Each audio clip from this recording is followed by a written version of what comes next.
ओम नमो भगवते वासुदेवाय। ओम नमो भगवते वासुदेवाय।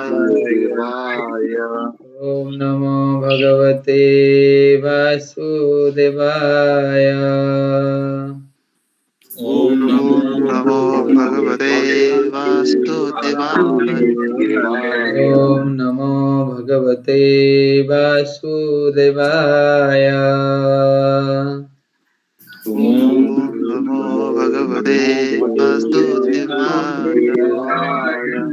नारायणं नमस्कृत्यं नारायणं नमस्कृत्य नरं चैव नरोत्तमं नरं चैव नरोत्तमं देवीं सरस्वतीं व्यासं देवीं सरस्वतीं व्यासं ततो जयमुदीरयेत्।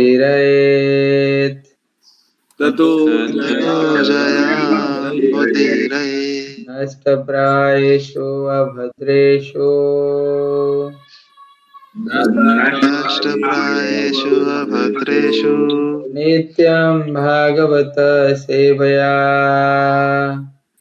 नित्यं भागवत सेवया भगवते उत्तमश्लोके भागवते उत्तम श्लोके भक्तिर्भवति नैष्टिकी। भक्तिर्भवति नैष्टिके। ॐ नमो विष्णुपादाय विष्णुपादाय कृष्णाय भूतले कृष्णाय भूतले श्रीमते श्रीमते भक्तिवेदान्त स्वामिनिति नामिने स्वामिनिति नामिने नमस्ते सरस्वती नमस्ते देवे सरस्वती देवे गौरवाणी गौरवाणी प्रचारिणे प्रचारिणे निर्विशेष निर्विशेष शून्यवादी शून्यवादिनि पाश्चात्यदेशतारिणे पाश्चात्यदेशतारिणे वंशकल्पतरुभ्यश्च पंचाकल्पतरुभ्यश्च कृपा सिन्धुभ्येव च कृपासिन्धुभ्य एव च पतितानां पतितानां पावनेभ्यो पावनेभ्यो नमो वैष्णवेभ्यो नमः। नमो नमः। जय श्री जय श्री कृष्ण कृष्ण चैतन्य चैतन्य प्रभु प्रभु नित्यानंद नित्यानंद श्री श्री अद्वैत अद्वैत गदाधर गदाधर शिवासादि गौर शिवासादि भक्त गौर वृंदा भक्त वृंदा हरे हरे कृष्णा कृष्णा हरे हरे कृष्णा कृष्णा कृष्णा कृष्णा कृष्णा हरे कृष्णा हरे हरे हरे हरे हरे राम हरे राम राम राम राम राम हरे हरे। हरे हरे। हरे Ram Hare Hare Krishna Krishna Hare Hare Ram Hare Hare. Hare Krishna. So, it's Kundan, you can read.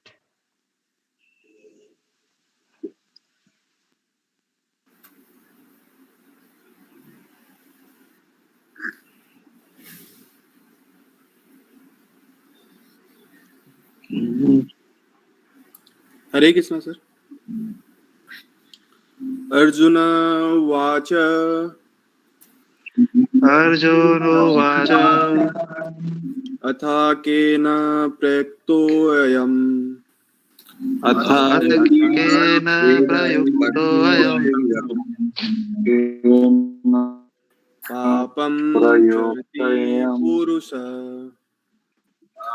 पापं चरति पुरुषः अनीच्छन् अपि वार्ष्णेय अनेच्छन्ति वार्ष्णेय बलादिव नियोजितः बलादेव नियोजितः। अर्जुन ने कहा, हे वृषणवंशी, मनुष्य न चाहते हुए भी पाप कर्मों के लिए प्रेरित क्यों होता है? ऐसा लगता है उसे बलपूर्वक उनमें लगाया जा रहा हो।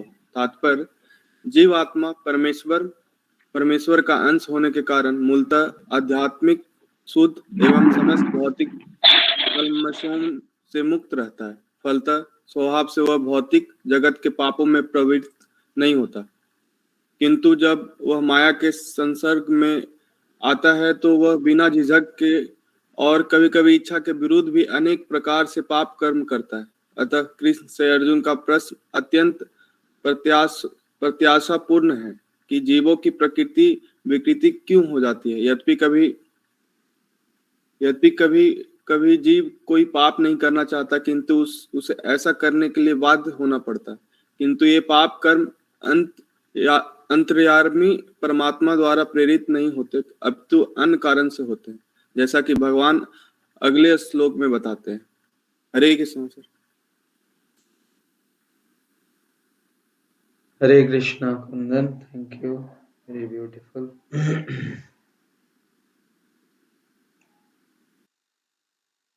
तो कल हम लोग पढ़ रहे थे श्लोक संख्या 35 में कि कृष्ण बता रहे थे कि जो अपना नियत कर्म है उसमें ही हम लोगों को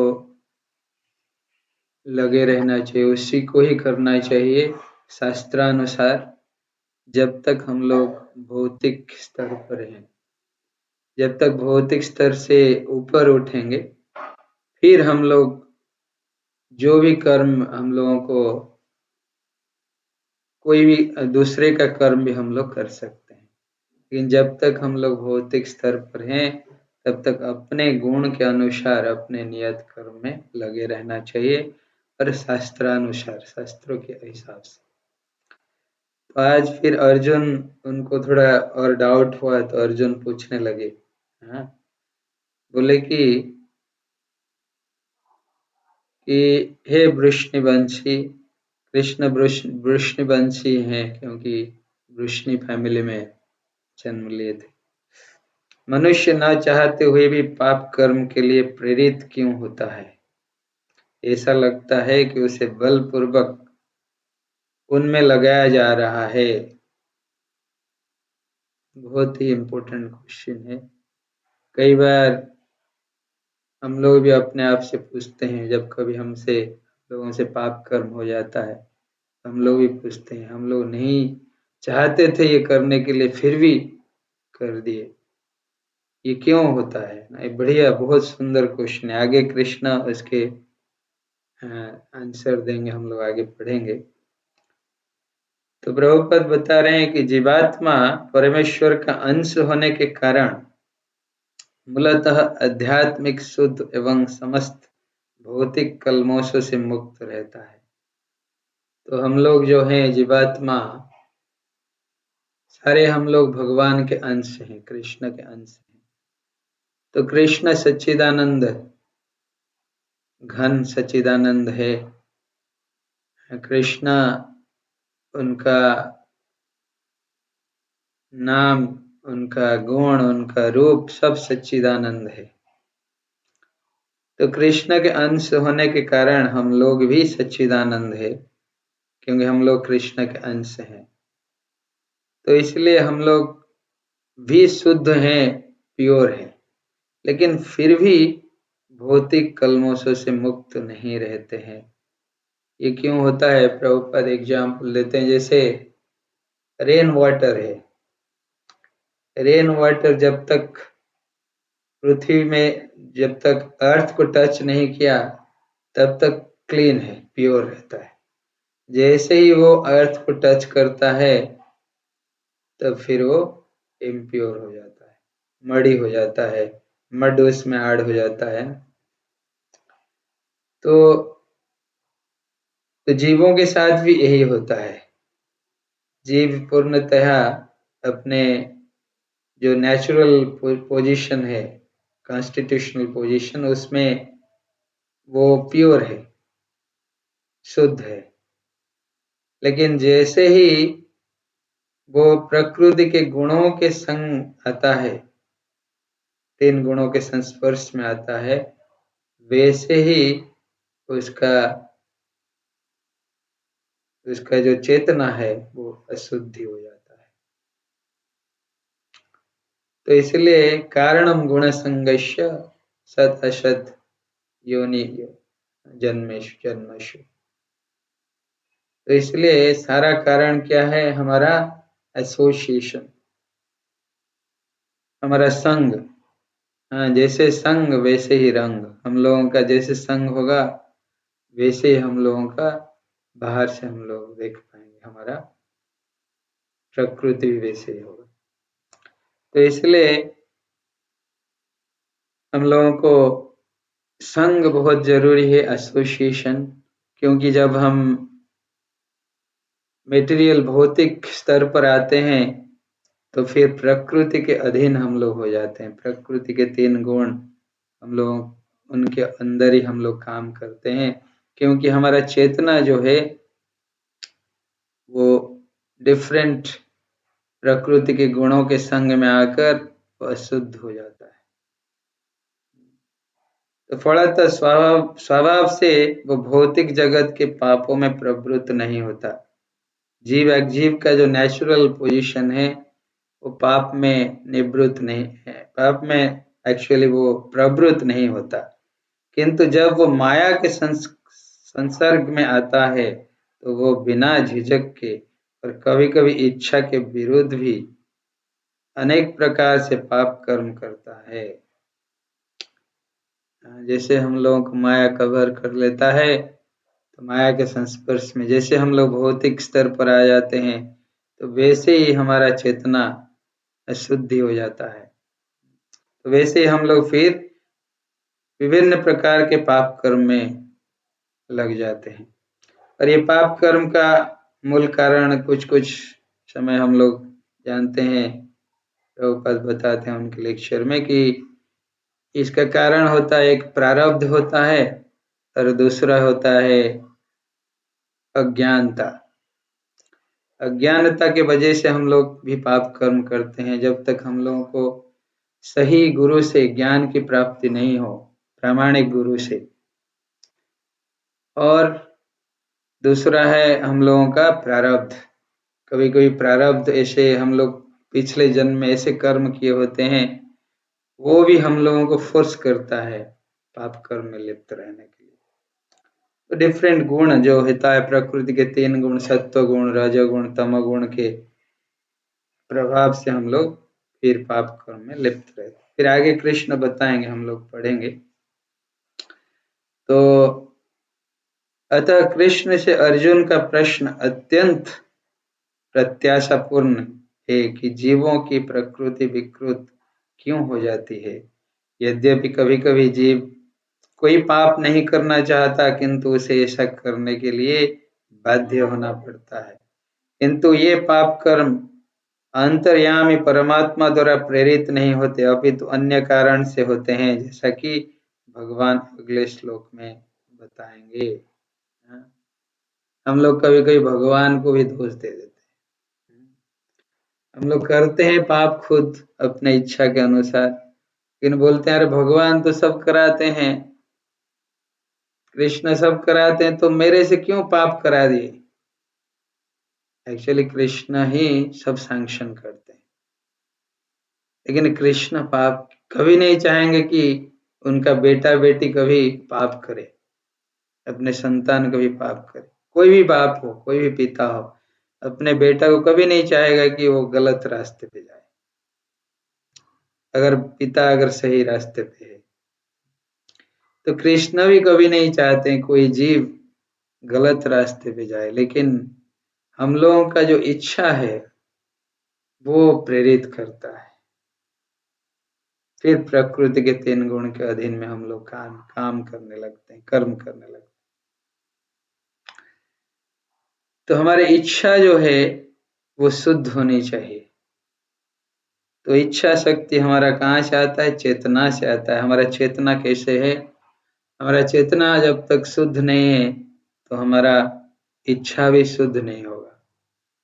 हमारा चेतना जब तक अशुद्धि है तब तक हमारा कर्म भी वैसे ही होगा। चेतना जो है ये चित्त है। ये एक्चुअली चेतना हमारा कैसे बनता है? बहु जन्म के कर्म में हम लोग जो जो कर्म करते आए हैं, बहु जन्मांतर जन्मांतर लक्ष्य जोनि में भ्रमण करते हुए कितने कर्म किए हैं, सब हमारा वो चित्त में छाप रह जाता है, चित्त में बैठ जाता है। और वो फिर हम लोगों का रिफ्लेक्ट होता है। जब हम कर्म करते हैं, कोई शरीर प्राप्त होता है हमको, उस शरीर में जब आते हैं फिर वो रिफ्लेक्ट होता है थ्रू आवर माइंड। हमारे मन के माध्यम से वो रिफ्लेक्ट होता है, फिर हम लोग उसी कर्म में निवृत्त रहते हैं। तो इसलिए भगवान कभी नहीं चाहते हैं कि हम लोग पाप कर्म में लिप्त रहें। भगवान तो हमेशा हमको निवृत्त कराना चाहते हैं सारे पाप कर्म से। इसलिए तो भगवत गीता बोले हैं, नहीं तो युद्ध भूमि में कौन भगवत गीता ज्ञान क्यों दिए कृष्ण अर्जुन को। हाँ, ये भगवत गीता देने का ही अर्थ है कि वो कृष्ण चाहते हैं कि सारे जीव जो है, स्पेशली मनुष्य योनि में जो जीव हैं, उनको उद्धार करने के लिए, उनको बचाने के लिए। यही शिक्षा कृष्ण दे रहे हैं कि हम लोगों को अगर वो शिक्षा को हमारे जीवन में उतार सकते हैं तो फिर हम लोग धीरे धीरे पाप कर्म से निवृत्त रह सकते हैं। तो आगे कृष्ण बताएंगे। तो ये हम लोग पहला हमारा ये लक्ष्य होना चाहिए, हमारे चेतना का शुद्धिकरण कैसे हो। अगर चेतना शुद्ध हो गया तो फिर हम लोग एक वर्ष प्रभुपाद हमेशा कोट करते हैं, आत्मबन मन्यते जगत। आत्मबन मन्यते जगत मीन्स, इसका मतलब है कि मेरा चेतना जैसे होगी मैं इस संसार को वैसे ही देखूंगा, वैसे ही परसीव करूंगा, और मेरा कर्म भी वैसे ही होगा। अगर मेरा चेतना बहुत ही गंदा है, खराब है, तो मैं सारे संसार में सबको मैं देखूंगा गंदे नजर से। अगर मेरा चेतना बिल्कुल साफ क्लीन है तो सब कुछ मुझे क्लीन नजर आएगा, सब कोई मेरे सामने अच्छे ही नजर आएंगे, कोई एक भी बुरा नजर नहीं आएगा। तो ये सब कुछ हमारे चेतना का ही खेल है, कॉन्शियसनेस का ही खेल है चेतना का। जब हमारा चेतना शुद्ध हो जाएगा पूर्ण रूप से कृष्ण भावनामृत में भावित होकर, तब हमको पूरे संसार कृष्णमय ही हो जाएगा, कृष्णमय ही दिखेगा, हमारे आंख में हमेशा कृष्णमय ही दिखेगा। तो इसलिए चेतना का शुद्धिकरण का रास्ता वही है, हम कई बार डिस्कस किए हैं, ABCD एसोसिएशन, चैंटिंग ऑफ हरे कृष्ण महामंत्र, एसोसिएशन मीन सत्संग, और B for book reading. Prabhupada के बुक्स ही पढ़नी चाहिए हमको, जो प्रामाणिक गुरु जो बुक्स दिए उन्हीं को ही हमेशा हम लोगों को पढ़ना चाहिए। एक इधर उधर का बुक पढ़नी नहीं चाहिए। जो गुरु परंपरा कृष्ण से ही आए हैं, उसी गुरु परंपरा के ही बुक्स हम लोगों को पढ़नी चाहिए। स्पेशली प्रभुपाद जो बुक्स लिखे हैं हम लोगों के पूरे संसार में, बुक आज डिस्ट्रीब्यूट हो रहा है, उसी बुक का ही अध्ययन करना चाहिए। प्रभुपाद के लिखा हुआ करीब hundreds of volumes of books, उसको हम हमारे जीवन काल में भी खत्म नहीं कर सकते हैं। अगर डेली हम लोग पढ़ें, खत्म नहीं कर पाए, इतने बुक्स देकर गए हैं प्रभुपाद। एक एक बुक हम लोग अगर ध्यान पूर्वक पढ़ें प्रभुपाद के, तो हमारा जीवन सार्थक हो सकता है। A for association, B for book reading, C for chanting Hare Krishna Mahamantra. This is very very important. Chanting से ही चेतोदर्पण मार्जनम, चैतन्य महाप्रभु के शिक्षाष्टकम का पहला वर्ष, चेतोदर्पण मार्जनम भव महादावाग्नि निर्वापनम, श्रेय कैरव चंद्रिका वितरणम, विद्यावधु जीवनम, आनंदाम्बुधिवर्धनम प्रतिपदम पूर्णामृत स्वादनम, सर्वात्मश्नपनम परम विजयते श्री कृष्ण संकीर्तनम। श्री कृष्ण संकीर्तन डेली होना चाहिए, डेली करनी चाहिए और डेली सुनना भी चाहिए संकीर्तन। और इस संकीर्तन के माध्यम से हम लोग हमारा चेतना का शुद्धिकरण कर सकते हैं। Chanting, D for diet. Diet हम लोग कई बार डिस्कस किए, हमेशा कृष्ण प्रसाद ही लेना चाहिए। जो भी हम लोग खाएंगे कृष्ण को अर्पण करके, पहले कृष्ण खाएंगे फिर मैं खाऊं, क्योंकि मैं कृष्ण का दास हूं। जो कृष्ण के दास होते हैं वो अपने जो मास्टर होते हैं, जो प्रभु होते हैं, उनके प्रसाद ही खाते हैं, उनके प्रसाद ही ग्रहण करते हैं। अगर हम अपने आप को कृष्ण दास मानते हैं तो कृष्ण के छोड़े हुए प्रसाद, कृष्ण के दिए हुए प्रसाद को ही ग्रहण करना चाहिए। पहले तो कृष्ण को ऑफर करना चाहिए, क्योंकि कृष्ण जो है इज द सुप्रीम एंजल, तो उनको पहले ऑफर करना चाहिए, फिर हम लोगों को कृष्ण प्रसाद को प्राप्ति करना चाहिए, क्योंकि हम लोग कृष्ण के दास। तो ये कृष्ण भावनामृत के 4 अंग है। इस 4 अंग को अगर फॉलो करेंगे हम लोग प्रॉपरली, हमारा चेतना बहुत ही जल्द शुद्ध हो सकता है और पूरे संसार हमको कृष्णमय ही दिखेगा। कहीं पे भी हम लोग गलती निकाल नहीं पाएंगे, चाह कर भी गलती नहीं निकाल पाएंगे। तो इसलिए हमारे चेतना शुद्धिकरण पहले होना चाहिए। Hare Krishna, thank you very much. कल फिर कृष्ण बताएंगे डिटेल में अर्जुन को। हरे कृष्ण। हरे कृष्ण। दंडवत प्रणाम। दंडवत प्रणाम। राम प्रभु प्लीज कंटिन्यू। प्रभु जी, एक थोड़ा सा प्रकाश एक बिंदु पर चाहते हैं, तो आप थोड़ा सा उस पर भी बताइए। तीनों गुण जो प्रकृति के होते हैं, जैसे सतोगुण, रजोगुण और तमोगुण, इन तीनों गुणों में रहते हुए व्यक्ति किस प्रकार से काम करता है? मतलब रजोगुण में क्या करता है, तमोगुण में और सतोगुण में, थोड़ा सा इस पे। थैंक यू प्रभु। सत्वगुण में जो व्यक्ति रहते हैं वो हमेशा शांत स्वभाव के होते हैं और वो कभी हड़बड़ी, जल्दीबाजी ये सब में नहीं रहते हैं। वो अपना कर्म को बड़े शांतिपूर्वक, धीरता के साथ करते रहते हैं और हमेशा वो जो भी कर्म करेंगे वो हमेशा समाज के कल्याण के लिए करते हैं। इसलिए ब्रह्म कर्म जो होता है, ब्राह्मणों का कर्म जो होता है, वो सत्वगुण में होता है। ब्रह्म कर्म, ब्राह्मणों का कर्म। और रजोगुण का कर्म होता है क्षत्रियों का कर्म।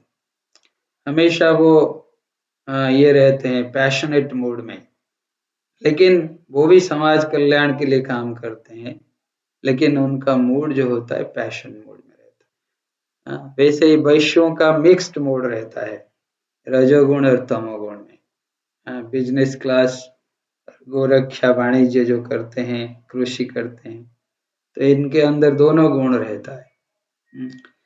सबके अंदर कुछ कुछ मिक्स्ड गुण रहता है, लेकिन किस में भारी होता है, जैसे ब्राह्मणों के अंदर भारी रहता है सत्वगुण, और जो लोग थोड़ा क्षत्रिय क्लास के होते हैं उनके अंदर मोड ऑफ पैशन रजोगुण ज्यादा रहता है। फिर धीरे धीरे हम लोग आएंगे वैश्य क्लास में, रजोगुण और सत्वगुण दोनों रहता है। फिर शूद्र क्लास में हम लोग देखेंगे तमोगुण ज्यादा रहता है, भारी 90% तमोगुण रहता है। तो इसलिए तमोगुण में जो लोग रहते हैं वो आलस्य और सारे जितना उनका फूड स्टफ भी खाएंगे वो सब इग्नोरेंस में होगा, मोड ऑफ इग्नोरेंस में। जो कर्म करेंगे वो भी मदिरा पान करेंगे और दूसरों का एंटरटेनमेंट के लिए अपना जैसे अपना शरीर को ये करेंगे, वो सब होता है तमोगुणी। तो वो तमोगुण में शूद्र क्लास आते हैं। तो इसलिए कलयुग में मोस्ट ऑफ द पीपल हम लोग देखते हैं जो वो तमोगुणी हैं, तमोगुण में होने के कारण, इसलिए कलौ शूद्र संभव ऐसे बताया गया है शास्त्र में भी। इसलिए हम लोगों का कर्म जो है ज्यादातर तमोगुण में ही रहता है। इसलिए हम लोगों का जो कर्म अगर सत्वगुण में आना चाहते हैं, थोड़ा एलिवेट होना चाहते हैं, तो हमको जरूर सुबह मॉर्निंग अर्ली, जितना जल्दी हो ब्रह्म मुहूर्त से पहले उठना चाहिए। We should wake up in the early morning. ब्रह्म मुहूर्त से पहले उठकर अपना स्नान करके फिर ब्रह्म कर्म में लगना चाहिए। भगवान की प्रसन्नता के लिए हम लोगों को हरि नाम का चैंटिंग करना चाहिए, कम से कम 1-2 घंटा, 1 घंटा कम से कम। फिर भक्त लोगों के संग में भगवत गीता का पठन करना चाहिए, जो हम लोग करते हैं डेली। फिर हम अपने कर्म में जाना चाहिए और अपना कर्म भी बड़े धीरता, शांति पूर्वक करनी चाहिए। तो ये होता है सत्व गुण का कर्म। और बाकी हम लोग प्रसाद भी लेते हैं, वो भी सत्व गुण में आता है। इवन प्रसाद तो शुद्ध सत्व होते हैं, ट्रांसेंडेंटल है, वो कोई गुण में नहीं रहता। जो भगवान के सेवा में जब हम लग जाते हैं तो वो गुण के परे हो जाता है, फिर उसमें कोई गुण काम नहीं करता है, वो गुण के निर्गुण हो जाता है। जैसे हम लोग भगवान को ऑफर करेंगे, प्रसाद भोग लगाएंगे, फिर प्रसाद लेंगे तो वो गुण से ऊपर हो जाता है, वो निर्गुण हो जाता है, ट्रांसेंडेंटल, दिव्य हो जाता है, उसको फिर हम लोग लेना चाहिए।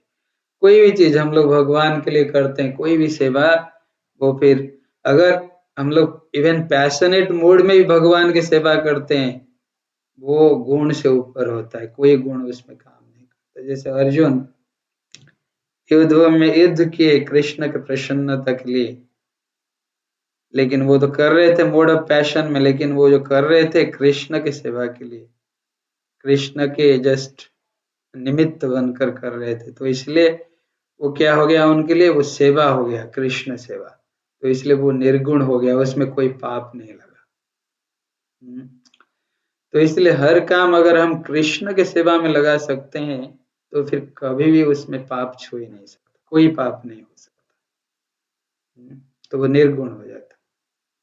ठीक है, ये बहुत ही इम्पोर्टेंट है। इसलिए हर चीज को हम अगर कृष्ण के सेवा में लगाएंगे तो ऑटोमेटिक निर्गुण हो गया, उसमें कोई पाप कुछ नहीं, उसमें कोई गुण प्रकृति का काम नहीं करती। हरे कृष्ण प्रभु, थैंक यू वेरी मच। हरे कृष्णा प्रभु जी। हरे कृष्ण। अब बोलिए प्रभु जी। प्रभु जी, आज जैसे चर्चा हुआ आज श्लोक में कि प्रत्येक मनुष्य जो है माया के तीनों गुण जैसे सतोगुण, रजोगुण, तमोगुण के कारण अपना कार्य करता है, के अधीन रहकर अपना कार्य करता है। और वो जैसे तीनों गुण है, तीनों गुण सभी पे कार्यरत रहते हैं। कोई एक गुण जो है, अगर बहुत अच्छे से देखा जाए तो कोई एक गुण हमेशा नहीं रह पाता है। जैसे किसी टाइम पर दो गुण ज्यादा कम हो जाता है और एक ज्यादा प्रभावी हो जाता है। जैसे अगर तमोगुण और रजोगुण अगर कम है और सतोगुण ज्यादा प्रभावी है, तो सतोगुण व्यक्ति उस प्रकार से काम करेगा जो सतोगुण का लक्षण है। और अगर जो है तमोगुण जो है ज्यादा प्रभावी हो गया, सतोगुण रजोगुण कम है, तो व्यक्ति जो है तमोगुणी काम करेगा। और जब वो रजोगुण के प्रभाव में आता है तो वो व्यक्ति जो है कि रजोगुण में ज्यादा प्रभावी होकर उस तरह का काम करेगा, और उस समय उसका जो है सतोगुण और तमोगुण कम हो जाता है। तो ये तीनों गुण में जो गुण प्रभावी होता है वो व्यक्ति उस हिसाब से ही काम करता है। तो हमें जो है कि ये हम भी जैसे कि सभी कोई जानते हैं कि जो व्यक्ति जिस प्रकार से कार्य करता है, अपने आप को कृष्ण भावना भावित होकर तीनों गुणों में जब कृष्ण भावना को जोड़ देता है, तभी हम जो है कि अपने कर्म को योग बना सकते हैं। कर्म योग, जैसे कि कर्म को योगेश्वर भगवान से जोड़ना, कोई भी कर्म हम कर रहे हैं उसको भगवान से जोड़ना, वो चाहे कोई भी गुण में हम काम करें, अगर हम कृष्ण भावना भावित होने की दिशा में काम करते हैं तो निश्चित रूप से हमारा कर्म जो है धीरे धीरे कर्म रूपी जो तीनों गुणों का बंधन है, माया रूपी बंधन है, वो धीरे धीरे कटते चला जाएगा। क्योंकि भगवान ही एकमात्र ऐसे उपाय हैं जिससे कि हम अपने ये तीनों गुणों से